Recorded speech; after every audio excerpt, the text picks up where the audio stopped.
पैसा लेना है, भाभी से पैसा लेना है। बम पटाखा फोड़ना है, बम पटाखा फोड़ना है। भोरे भोरे घाट पे जाना है, भोरे भोरे घाट पे जाना है। बम पटाखा फोड़ना है, बम पटाखा फोड़ना है। बम पटाखा फोड़ना है।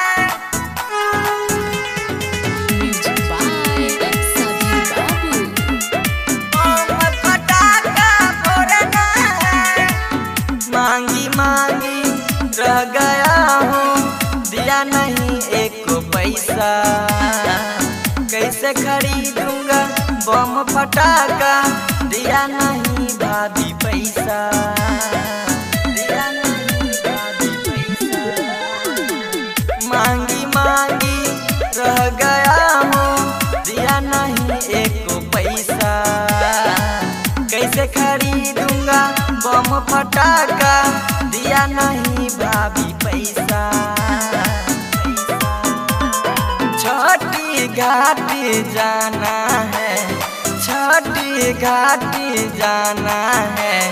बम पटाखा फोड़ना है, बम पटाखा फोड़ना है। भाभी से पैसा लेना है, बम पटाखा फोड़ना है, बम पटाखा फोड़ना है। बम पटाखा फोड़ना है।